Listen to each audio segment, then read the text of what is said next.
Existen secretos que jamás deberían ver la luz del día. Historias que fueron borradas de los registros oficiales. Verdades sepultadas bajo kilómetros de arena y milenios de silencio. Esta es una de ellas. Lo que estás a punto de escuchar sucedió hace más de 3000 años, en las profundidades del Valle de los Reyes. Un faraón cuyo nombre fue deliberadamente tachado de todos los monumentos. Un hombre que prefirió la agonía de la sepultura viva al castigo eterno que lo aguardaba. Su nombre era Ankh-Sekhmet. Y cometió lo impensable. El año es 1323 a.C. Egipto está sumergido en una oscuridad espiritual que pocos se atreven a comprender. Ankh-Sekhmet gobierna desde hace apenas 2 años, pero su reinado ya está manchado por actos que harían temblar de horror a los propios dioses. Todo comenzó con una profecía. La gran sacerdotisa de Isis llegó al palacio en una noche sin luna, sus ojos blancos como mármol, ciega desde el nacimiento, pero capaz de ver más allá del velo de la muerte. Habló con una voz que parecía venir de las profundidades de la tierra. Ankh-Sekhmet, hijo de Ra, que profanaste los templos sagrados, que derramaste sangre inocente en los altares, que violaste las leyes de Maat, tu alma está condenada. Cuando la muerte te lleve, no encontrarás el paraíso de Aaru. Te aguarda el Duat eterno, donde Ammit devorará tu corazón para siempre. El faraón sintió la sangre helarse en sus venas. Sabía que la profecía era verdadera. En los últimos meses, había ordenado ejecuciones masivas para consolidar su poder. Había saqueado templos antiguos en busca de oro. Había roto pactos sagrados y faltado el respeto a rituales milenarios. Pero Ankh-Sekhmet no era un hombre que aceptara derrotas. Si los dioses lo condenaban, encontraría una forma de burlarlos. Fue entonces cuando buscó a Khentikacas, el más sombrío de los magos reales. Un hombre que había dedicado décadas a estudiar los textos prohibidos, aquellos que ni siquiera los sumos sacerdotes se atrevían a leer. La cámara de Khentikacas estaba en las profundidades del palacio, 3 niveles bajo los jardines reales. Las paredes estaban cubiertas de jeroglíficos que parecían moverse a la luz de las antorchas parpadeantes. El aire era espeso, cargado de incienso de mirra y algo más, algo que hacía erizar la piel. «Mi señor», susurró el mago, sus dedos largos y manchados de tinta negra recorriendo un papiro antiguo. «Existe una posibilidad. Pero el precio. Habla». Los textos hablan de un ritual, el Sekhemank, la forja de la vida eterna. Pero no se trata de inmortalidad física. Se trata de engañar a la propia muerte. Khentikacas desenrolló un papiro que parecía tener miles de años. Los jeroglíficos eran diferentes, más antiguos, más peligrosos. Algunos parecían quemar la retina cuando se observaban directamente. Si un hombre es sepultado vivo, en un estado entre la vida y la muerte, su alma no puede ser juzgada por Osiris. Porque técnicamente, aún no ha muerto. Su Ka permanece en el cuerpo, prisionera, pero libre del juicio final. El faraón se inclinó, fascinado y horrorizado. Continúa. El ritual exige preparaciones específicas. Una cámara funeraria sellada con símbolos de protección. Escribas leales que lleven el secreto a la tumba, literalmente. Y un elixir que mantiene el cuerpo en un estado de muerte aparente, pero preserva la conciencia. ¿Por cuánto tiempo? El mago sonrió, pero no había alegría en sus ojos. Para siempre, mi señor. La conciencia permanece despierta. Para siempre. Los preparativos comenzaron inmediatamente. Ankh-Sekhmet eligió personalmente a los hombres que participarían en el ritual. Solo 7 personas sabrían la verdad, él mismo, Khentikacas, 4 escribas de absoluta confianza y su general más leal, Senebe-Fni. La tumba fue excavada en secreto, lejos del Valle de los Reyes, en las montañas rocosas del oeste. No sería una pirámide grandiosa, sino una cámara simple, escondida bajo rocas aparentemente naturales. Las paredes fueron cubiertas con jeroglíficos específicos, no para honrar al muerto, sino para aprisionar al vivo. Los símbolos eran perturbadores.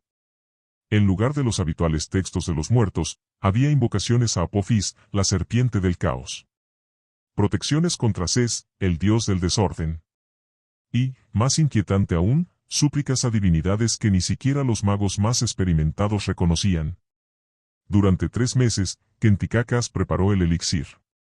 Una mezcla de venenos de serpientes sagradas, extractos de plantas que crecían solo en cementerios, y componentes que es mejor no mencionar. El líquido final tenía el color de la sangre seca y un olor que hacía vomitar a los hombres más valientes. Pero lo más perturbador eran las pruebas. Prisioneros condenados fueron usados para perfeccionar la fórmula. Algunos murieron instantáneamente. Otros enloquecieron antes de la muerte. Pero algunos entraron en el estado deseado. Sus cuerpos fríos y rígidos como cadáveres, pero sus ojos aún se movían. Aún veían. Aún sentían. Y cuando Kentikacas preguntaba si podían oír, parpadeaban una vez para decir sí. Una vez para el horror indescriptible de estar consciente dentro de un cuerpo muerto. La noche del ritual fue elegida cuidadosamente. Luna nueva. Ninguna estrella visible. Hasta los dioses parecían haberse retirado del cielo. Ankh-Fn Sekhmet se despojó de las vestiduras reales y vistió una mortaja simple de lino blanco.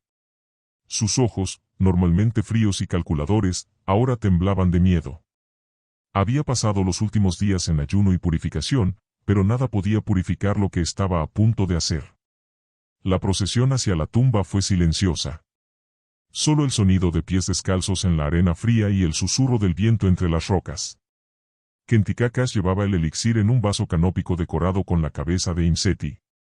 Los escribas portaban pergaminos con invocaciones que harían huir aterrorizado a cualquier sacerdote. La entrada de la tumba era pequeña, casi insignificante. Pero cuando descendieron por las escaleras estrechas, la verdadera naturaleza del lugar se reveló. La cámara funeraria era perfectamente circular, con un sarcófago en el centro hecho de basalto negro. Las paredes pulsaban con jeroglíficos que parecían moverse a la luz de las antorchas. «Es hora», susurró Kentikacas. Ankh-Fn Sekhmet se acostó en el sarcófago. El basalto estaba helado contra su piel, y pudo sentir el peso de su decisión presionando su pecho como una piedra gigantesca. El mago se acercó con el vaso. El elixir brillaba con luz propia, una luminiscencia enfermiza que hacía danzar las sombras en las paredes. «Mi señor, una vez que bebas esto, no hay vuelta atrás. Tu conciencia permanecerá, pero tu cuerpo estará muerto. Sentirás todo. La oscuridad, el silencio, la soledad. Por toda la eternidad». «Es mejor que las llamas del infierno», respondió el faraón, su voz temblorosa pero determinada. Y bebió. El efecto fue inmediato y aterrador. Ankh-Fn Sekhmet sintió el hielo extendiéndose por sus venas como mercurio líquido. Sus músculos se endurecieron uno por uno. La respiración se volvió superficial, luego inexistente. Su corazón redujo los latidos hasta casi detenerse. Pero sus ojos permanecieron alerta. Vivos. Conscientes. Podía ver a los otros alrededor del sarcófago, podía oírlos susurrando las invocaciones finales. Podía sentir el terror creciente cuando se dieron cuenta de que el ritual había funcionado. Que él estaba allí, consciente, atrapado en un cuerpo que ya no respondía a su voluntad. Kentikacas se acercó y cerró los ojos del faraón con monedas de oro. La oscuridad fue total y absoluta. «Adiós, mi señor», susurró el mago. «Que los dioses tengan piedad de tu alma, si aún posees una». La tapa del sarcófago fue puesta en su lugar. El sonido de piedra contra piedra resonó en la cámara como un trueno final. Después, solo silencio. Ankh-Fn Sekhmet estaba solo. Completamente solo. Consciente, pero muerto. Vivo, pero enterrado. Y entonces comenzó la verdadera agonía. Las primeras horas fueron las peores. El faraón intentaba desesperadamente mover cualquier músculo, gritar, respirar. Pero su cuerpo no respondía. Era como estar atrapado en una prisión de carne y hueso, observando impotente mientras su propia existencia se convertía en una pesadilla sin fin. La oscuridad era total. No había sonido más allá del silencio opresivo de la tumba. Ni siquiera el ruido de su propia respiración, pues ya no respiraba. Solo su conciencia, flotando en un vacío de sensaciones mínimas. Pero lo peor estaba por venir. Después de algunas horas, o tal vez días, el tiempo había perdido todo significado. Ankh en Sekhmet comenzó a escuchar voces. Primero susurros distantes, como conversaciones en un idioma desconocido. Luego, más claras. Más cercanas. Eran los dioses. ¿Pensaste que podrías engañarnos? La voz de Anubis resonaba dentro de su mente, fría como el metal. ¿Crees que tu artimaña nos cegaría? Hijo patético de Set, se burló Osiris. Tu alma puede esconderse en tu cuerpo muerto, pero no puede escapar de nosotros para siempre. Esperaremos. Tenemos toda la eternidad. Y entonces, las risas. Risas que venían de lugares que no existían, de dioses cuyos nombres fueron borrados de la historia. Ellos sabían. Siempre habían sabido. El ritual no había engañado a nadie, solo había creado una prisión más cruel. Los escribas cumplieron su parte del acuerdo. Después de sellar la tumba, bebieron veneno, llevándose el secreto a sus propias sepulturas.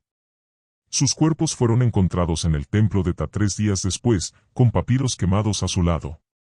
Senebe-Efeni, el general leal, vivió solo una semana más. Algunas personas dijeron que fue una fiebre súbita. Otras susurraron sobre pesadillas tan intensas que su corazón se detuvo de miedo. Kentikacas desapareció completamente. Su cámara fue encontrada vacía, excepto por un único jeroglífico grabado en la pared con lo que parecía ser sangre, el símbolo de Apophis, la serpiente que se devora a sí misma. Y en los registros oficiales, el nombre de Ankh en Sekhmet fue cuidadosamente eliminado. Como si nunca hubiera existido. Como si su reinado de terror fuera solo una pesadilla colectiva.